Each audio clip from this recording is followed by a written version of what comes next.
다윗이 유대인들에게 이스라엘의 찬란한 황금기를 떠올리게 하는 왕이라면 모세는 유대인들에게 선택받은 민족의 자긍심을 가져다 준 하나님의 위대한 종이자 훌륭한 리더십을 가진 지도자입니다. 모세가 이렇게 위대한 지도자가 되기까지는 한편의 영화 같은 인생의 굴곡들이 있었습니다. 모세의 일생은 크게 세 부분으로 나눌 수 있는데요. 첫 번째는 애굽에서 살았던 40년, 히브리 노예의 자녀에서 갑자기 공주의 아들이 되어 애굽의 왕자로 살아갔던 시간들입니다. 두 번째는 살인자가 되어 미디안 광야에서 40년간 떠돌이로 살았던 시간입니다.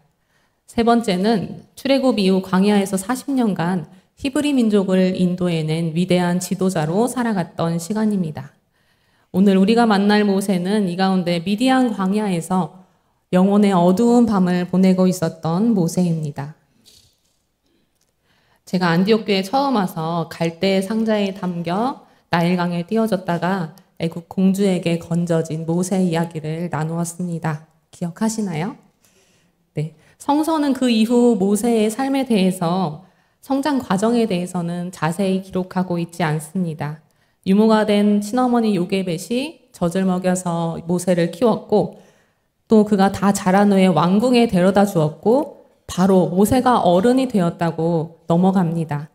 그러나 우리가 추측해보건대 모세가 어른이 되는 부분으로 넘어가는 이 과정 가운데 모세는 히브리 문화와 친어머니, 애굽 문화와 양어머니 사이에서 이방인들이나 해외에서 살아가는 한인 1.5세나 2세대들 또 혹은 MK라고 불리는 선교사 자녀들이 겪는 어려움과 정체성의 혼란을 겪었을 것입니다. 모세는 친아들을 품에 안고 젖을 먹이면서 아브라함과 이삭과 야곱의 하나님에 대해서 수없이 이야기해주는 생모이자 유모인 요게벳의 사랑과 영향을 많이 받았을 것입니다. 그리고 어느 정도 자란 후에는 어머니 요게벳과 사랑하는 가족들의 품을 떠나 다시 바로왕의 공주인 새어머니에게 가야 했을 때 큰 불안과 슬픔을 느꼈을 것입니다. 어린아이들은 잠시만 엄마가 안 보여도 울고불고 난리가 나는데 이 어린 모세를 이제 친어머니에게서 떼어놓고 낯선 애굽 왕궁에서 공주를 엄마로 부르며 살라고 한다면 이 어린 모세가 어떤 감정을 느꼈을까요? 낯선 곳에 대한 긴장감, 또 분노, 또 충격, 내가 어떻게 해도 이 상황을 바꿀 수 없다는 무력감을 느꼈을 것입니다. 그리고 모세는 자라는 내내 나는 누구인가? 나는 애굽 사람인가? 히브리 사람인가? 나는 여호와 하나님을 섬겨야 하나? 아니면 애굽의 신들을 섬겨야 하나? 왜 우리 부모님은 나를 나일강에 버려야만 했을까? 왜 나는 부모님과 살지 못하고 이 왕궁에 살아야만 할까? 와 같은 질문들을 하면서 성장했을 것입니다. 믿음장이라고도 불리는 히브리서 11장 24절, 25절 말씀에서 히브리서 기자는 모세의 삶을 다음과 같이 요약합니다. 함께 읽으시겠습니다. 믿음으로 모세는 장성하여 바로의 공주의 아들이라 칭함받기를 거절하고 도리어 하나님의 백성과 함께 고난받기를 잠시 죄악의 낙을 누리는 것보다 더 좋아하고. 아멘. 모세는 겉으로는 애굽 공주의 아들로 좋은 대우를 받으며 안락한 삶을 살았겠지만 내면으로는 고된 노예 생활을 하는 이 히브리인들이 바로 나의 동족, 나의 형제임을 알고 갈등하며 자랐을 것입니다. 그러나 이것을 늘 마음속에 엉두르고 있다가 한 히브리인이 애굽 사람에게 학대당하는 것을 보고 그것이 마음속에서 끌어오는 분노와 함께 정의감과 함께 터져 나오게 됩니다. 이집트인에게 학대당하는 히브리인이 저 사람이 바로 나의 형제고 나의 동족이라는 강한 동질감을 느끼게 되는 것입니다. 그래서 모세는 어떤 애굽 사람이 어떤 히브리 사람, 곧 자기 형제를 치는 것을 보고 그 애굽 사람을 쳐 죽입니다. 다음날 모세는 히브리인들끼리 싸우는 것을 보고 잘못한 사람에게 내가 어찌하여 동포를 치느냐 하고 나무라지요. 그런데 동족을 아끼는 마음으로 싸움을 말리는 모세에게 그 사람이 충격적인 말을 합니다. 출애굽기 2장 14절의 말씀을 함께 읽겠습니다. 그가 이르되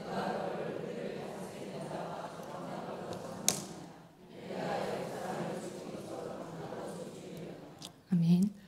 분명히 사람이 없는 것을 확인하고 몰래 애굽 사람을 죽였는데 이미 모세가 살인을 했다는 사실이 발각되었습니다.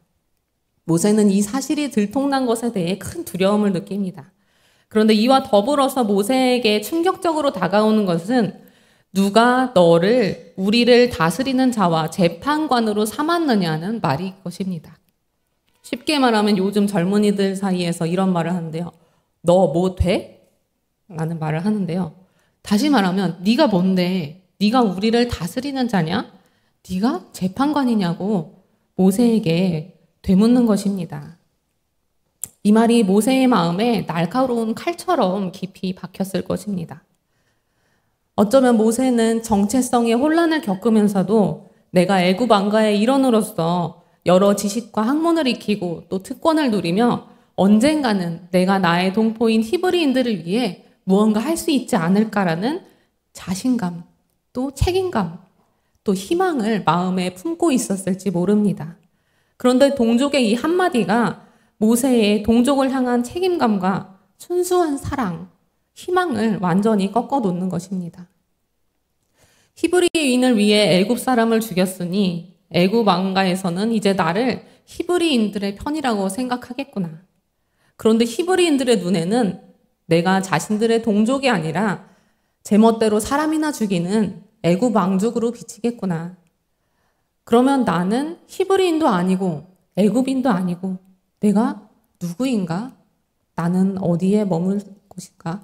혼란한 가운데 바로가 자신을 죽이려 한다는 말을 듣고 모세는 애굽에서 더 멀리 떨어진 미디안 광야로 도망칩니다.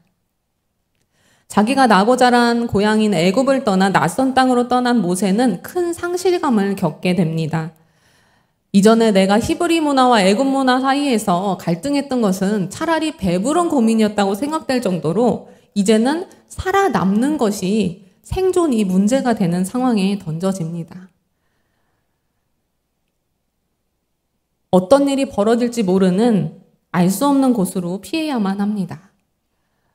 모세는 미디안 제사장 이드로의 딸들을 도와주었다가 그들의 집에 정착하게 되었고 이제 그의 삶이 완전히 달라지게 되었습니다. 애굽 왕가의 일원으로 주목받고 누군가에게 늘 시중을 받던 삶에서 어느 날 갑자기 나를 아무도 알아주는 사람이 없고 나를 도와주는 사람도 없고 혼자 살아가야 하는, 혼자 모든 것을 해결해야 하는 낯선 곳에 정착하게 된 것입니다. 모세는 이드로의 딸 시보라와 결혼해 첫 아들을 낳았는데 그의 이름을 게르솜이라고 지었습니다. 그 이름은 내가 타국에서 객이 되었음이라 라는 뜻입니다. 나그네가 된 모세의 외로움, 또 땅에 깊이 뿌리 내린 나무가 아니라 뿌리 없이 아무데나 꽂힌 나무 막대처럼 헛헛한 그의 마음이 잘 드러나는 이름입니다. 우리들이 아무리 좋은 곳에 여행을 가고 또 아무리 좋은 곳에 살아도 우리의 마음 한켠에는 늘 그리운 고향이 있는 것처럼 모세의 몸도 비록 멀리 미디안에 있지만 그의 마음은 언제나 고향인 애굽과 부모 형제가 살고 있는 히브리 공동체에 가 있었습니다. 이렇게 고향을 그리워하지만 모세는 고향에 갈 수 없었습니다. 미디안에서 머무는 40년 동안 혹시 애굽에서 누가 나를 잡으러 오지는 않을까 늘 두려움에 떨었을 것입니다. 또 낯선 사람이 마을에 나타나면 혹시 나를 잡으러 온 건가? 유목민들 가운데서 누군가 나를 밀고 하면 어떡하지? 하는 이런 두려움들이 늘 모세의 마음속에 있었을 것입니다. 여호와께서 미디안에서 모세에게 이르시되 애굽으로 돌아가라 내 생명을 찾던 자가 다 죽었느니라. 출애굽기 4장 19절 말씀을 보면 이렇게 모세를 찾는 사람이 있었다는 것, 그리고 모세가 그것을 걱정했다는 것을 알 수 있습니다. 성경에 언급되지는 않지만 모세는 종종 악몽을 꾸기도 했을 것이고 또 네가 무엇인데 네가 재판장이라도 되느냐라고 말했던 자기 동족을 생각할 때마다 그때 받은 충격이 되살아나고 내가 동족을 위해 살인까지 했는데 나를 동족으로 여겨주지 않는 것에 대한 배신감 또 분노도 느꼈을 것입니다. 살인자이자 도망자가 된 두려움, 한때는 귀한 신분으로 살았지만 이제는 자기 신분을 속이고 쥐죽은 듯이 조용히 살아가야만 하는 이 삶에 대한 절망감도 느꼈을 것입니다. 하나님께서 내 백성, 즉 모세의 히브리 동족들을 구원하라고 부르셨을 때 모세가 선뜻 나서지 못한 것은 이런 옛 상처가 아직 아물지 못했기 때문일지도 모르겠습니다. 모세가 호렙산에서 하나님의 부르심을 받았을 때 그는 장인의 양무리를 치고 있었습니다. 이드로와 처갓집의 가족들이 아무리 모세에게 잘해준다 해도 신분도 숨긴 채 7달 중에 한 명의 이방인 사위로 살아가는 모세의 마음은 편하지 않았겠죠. 야곱도 외삼촌 라반의 집에서 얹혀 살며 일을 했지만 야곱은 라반의 조카이자 그의 2딸의 사위라는 신분도 확실했고 자신의 소유도 있었습니다. 그러나 모세는 눈치도 보이고 불편하고 자기 것이라고 주장할 만한 소유물도 없이 장인 이드로의 양을 맡아 키우며 40년간이나 미디안 생활을 하고 있는 것입니다. 또 출애굽기 4장 24절에서 25절 말씀을 보면 게르솜이 태어난 이후에 히브리식으로 아들이 태어난 지 8일 만에 할례를 받게 하자고 강하게 주장하지 못하는 모세의 모습이 나오는데요. 이것을 보면 모세는 아내인 십보라와의 관계나 아들과의 관계에서 남편과 아버지 또 가장으로서 권위도 크게 내세우지 못했던 것 같습니다. 이런 삶을 살아가며 모세는 속상하고 마음이 무너지는 경험들을 많이 했을 것입니다. 그래도 하나님이 나를 이대로 버려두시지는 않겠지. 내 삶에도 뭔가 변화가 있고 구원이 있겠지.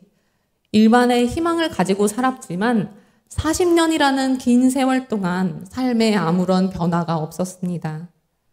이제는 나이도 많이 들었고 하나님도 자신을 외면하시는 것처럼 느껴질 때 모세는 갖고 있던 희망을 모두 잃어버립니다. 마음만 먹으면 뭐든지 다 할 수 있을 것 같았던 삶이었지만 이제는 이대로 살다가 내 삶이 끝나겠구나 하는 생각에 낙심하여 영혼의 어두운 밤에 잠겨버리고 말았습니다. 영혼의 어두운 밤이란 무엇일까요? 스페인의 성 요한은 어두운 밤이라는 시와 그 해설서에서 이 영혼의 어두운 밤에 대해 상세하게 풀어주고 있습니다. 영혼의 어두운 밤이란 깊은 영적 고통과 좌절을 느끼는 시기를 말합니다. 이때는 자신의 믿음과 신앙을 의심하게 됩니다. 또 하나님이 안 계신 것 같은 느낌을 갖게 되고 영적으로 점점 메말라가는 것을 느끼게 됩니다. 누구에게나 이런 영혼의 어두운 밤이 찾아옵니다.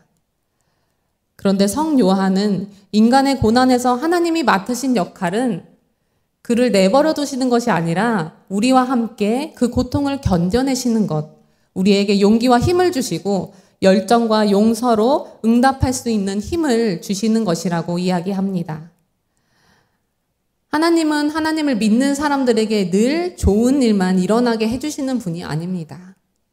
좋은 일들뿐만 아니라 나쁜 일들을 통해서도 이 세상의 희로애락 모든 경험을 통해서 계속 자비하신 하나님, 우리를 사랑하시는 하나님, 우리를 보호해 주시고 인도해 주시는 하나님을 경험하게 하시는 것입니다. 그래서 성 요한은 어두운 밤을 우리 한 사람과 하나님 사이에 숨겨진 삶이라고 표현하고 있습니다. 하나님은 이렇게 영혼의 어두운 밤을 지나고 있는 모세를 무기력하게 주저앉아 있는 모세를 드디어 부르십니다.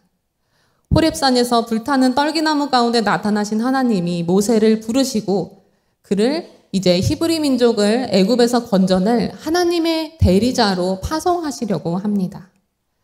그런데 모세는 이 부르심 앞에 자신감도 없고 하나님에 대한 신뢰도 무너진 모습을 보입니다.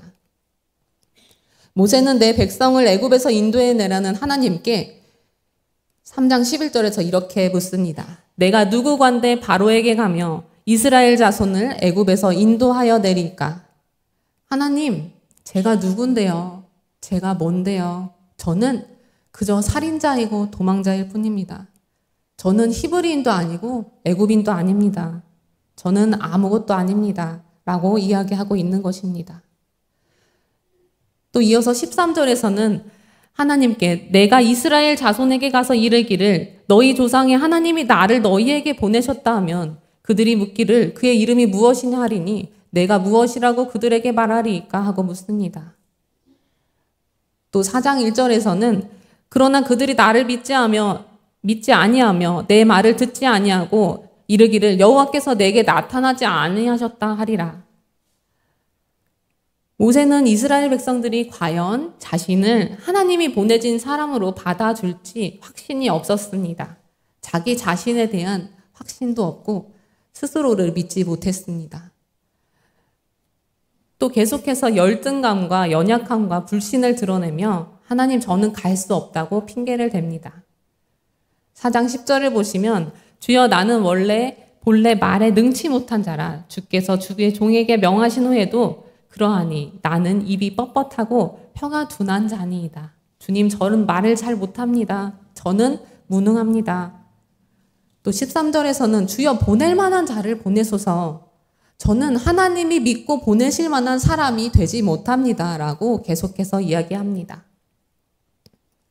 어찌 보면 모세의 이러한 태도는 하나님의 부르심에 대한 겸손한 반응이라고 볼 수도 있겠습니다. 하지만 이것은 겸손이라기보다는 40년 동안이나 미디안 광야에 자신을 방치하고 침묵하시다가 이제서야 나타나신 하나님께 모세가 그동안의 서름과 분노와 한과 열등감과 원망을 쏟아내는 것으로 볼 수 있습니다. 하나님, 제가 그동안 하나님을 찾았을 때 왜 내 기도를 들어주시지 않고 이제 와서 이런 일을 맡기시나요? 이제 와서 제가 뭘 할 수 있겠어요? 하나님, 제가 히브리인인지 애굽인인지 제가 고뇌할 때 하나님은 왜 침묵하셨나요? 제가 살인을 저지르고 이 먼 미디안까지 도망와서 숨어 사는 그 긴 기간 동안에 왜 나를 그냥 내버려 두셨나요? 이런 원망과 분노였겠지요.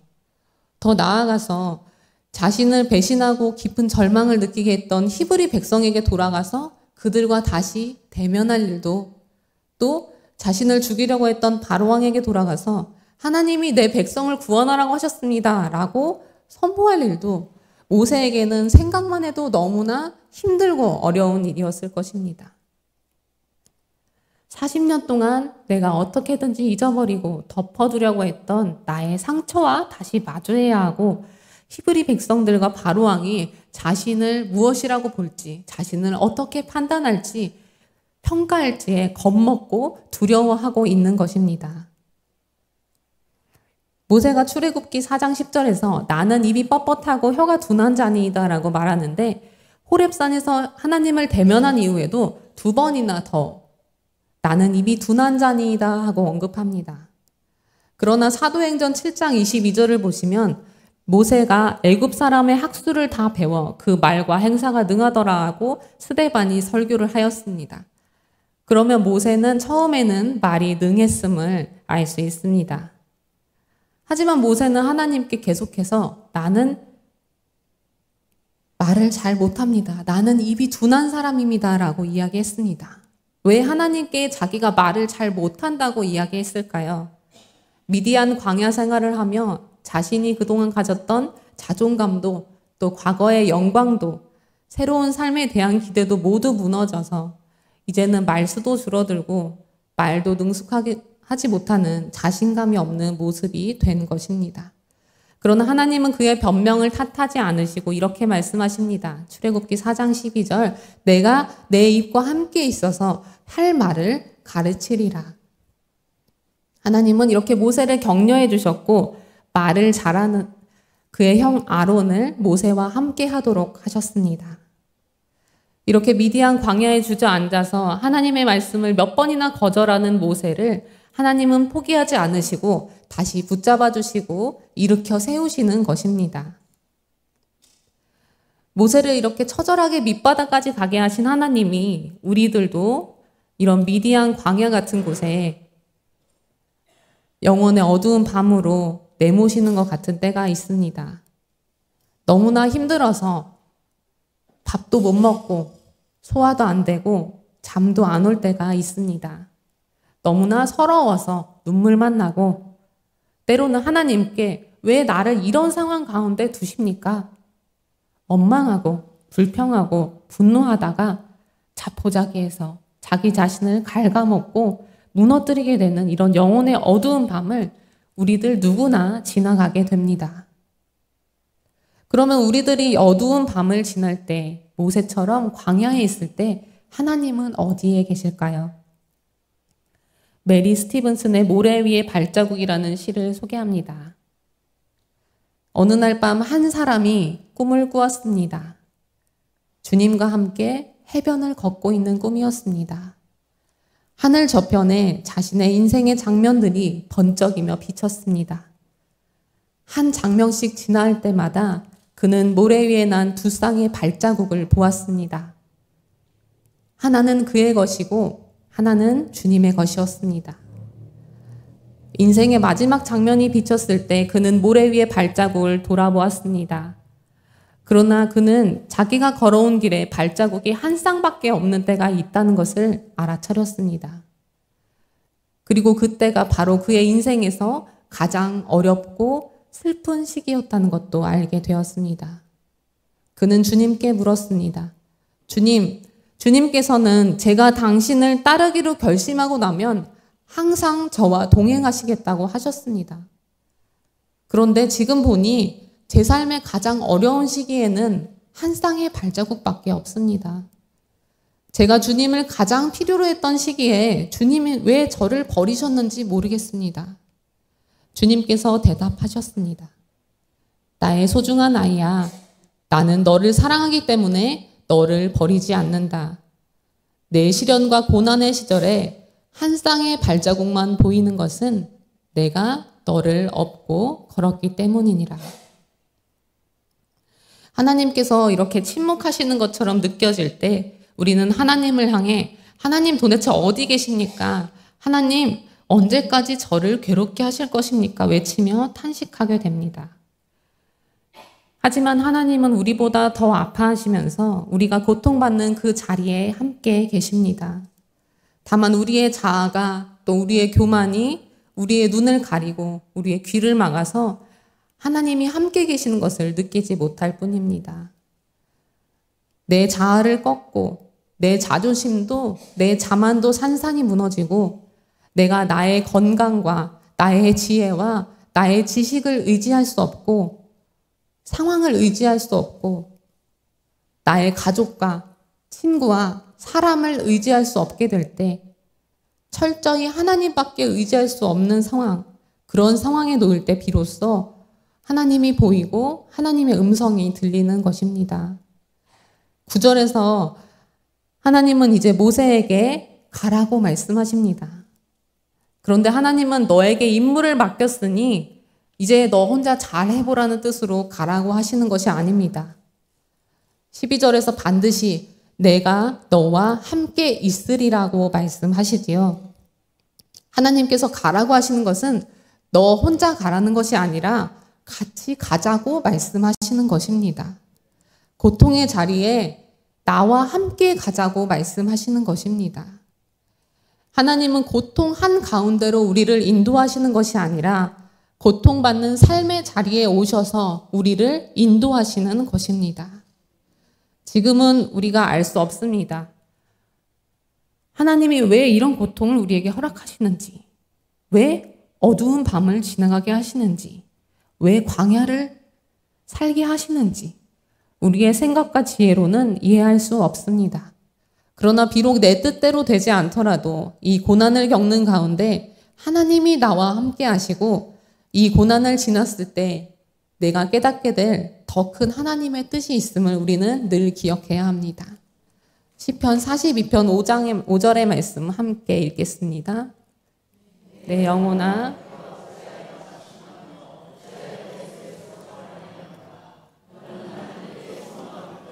그가 나타나 도우심으로 말미암아 내가 여전히 찬송하리로다. 아멘.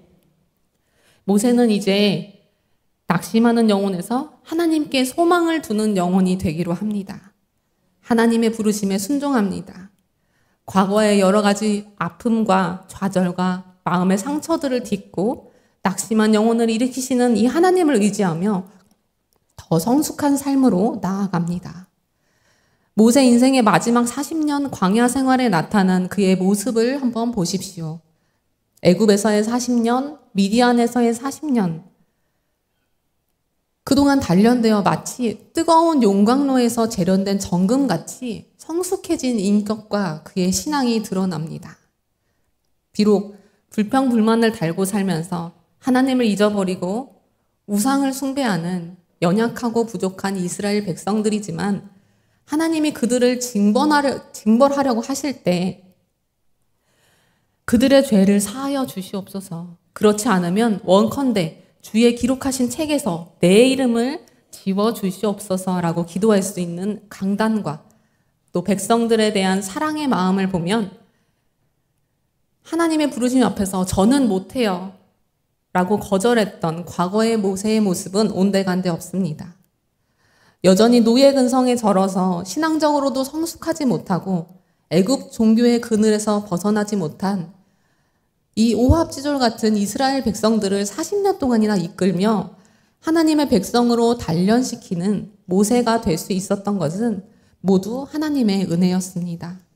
나일강에 버려진 모세를 건져내시고 애굽 공주의 보호를 받게 하신 분, 미디안에서 낙심하여 완전히 밑바닥까지 추락한 모세를 다시 일으키셔서 이스라엘의 출애굽 역사를 이루게 하시고 또 40년의 광야 생활을 인도하신 분은 바로 하나님이셨습니다. 광야에서 위기가 찾아올 때마다 이 상처 입은 리더 모세는 어두운 밤을 지나던 과거를 떠올리며 다시 하나님 앞에 무릎으로 나아갈 수 있었습니다.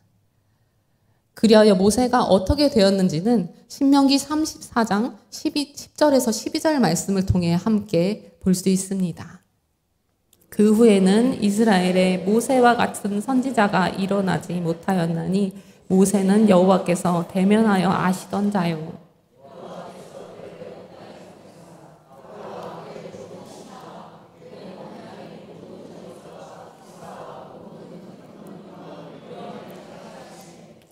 이스라엘의 목전에서 그것을 행한 자이더라.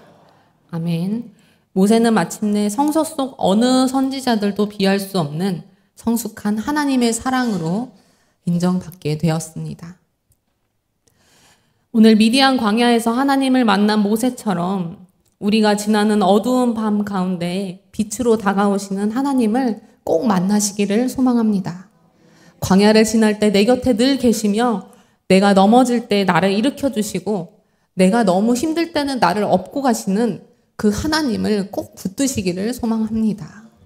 낙심한 영혼을 일으키시는 하나님, 우리 영혼을 소생시키시는 하나님을 믿고 의지하며 날마다 하나님과 동행하는 성숙한 그리스도인의 삶을 살아내시는 우리 모두가 되기를 주님의 이름으로 축원합니다. 아멘. 이 시간에 우리 이 마음을 담아 하나님 앞에 찬양 올려드리겠습니다.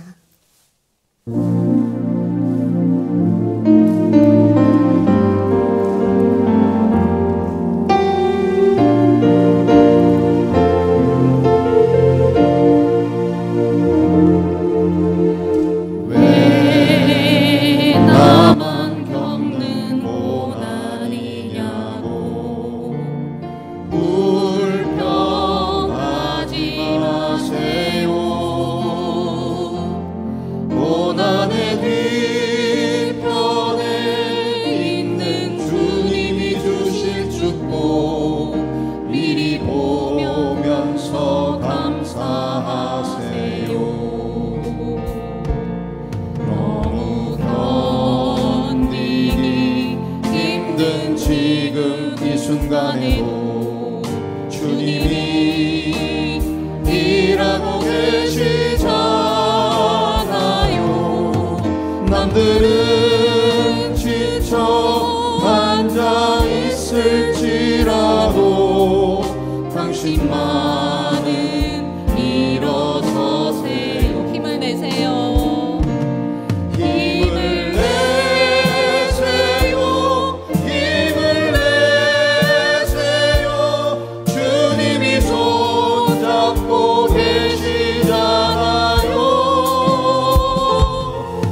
당신이 잃은 것보다 주님께 받을 은혜 더욱 마음에 감사하세요.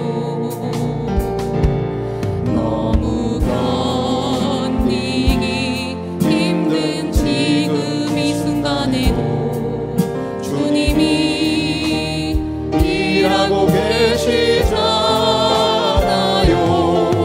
남들은 지쳐 앉아 있을지라도 당신만은 일어서세요.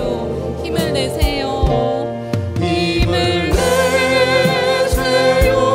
힘을 내세요. 주님이 손잡고 계시잖아요. 주님이 나와 함께함을 믿는다면 어떤 고난도 견딜 수 있잖아요. 힘을 내세요. 힘을 내세요. 힘을 내세요. 힘을 내세요. 주님이 손잡고 계시잖아요. 주님이 나와 함께함을 믿는다면 어떤 고난도 견딜 수 있잖아요. 우리 이 시간에 함께 기도하기 원합니다.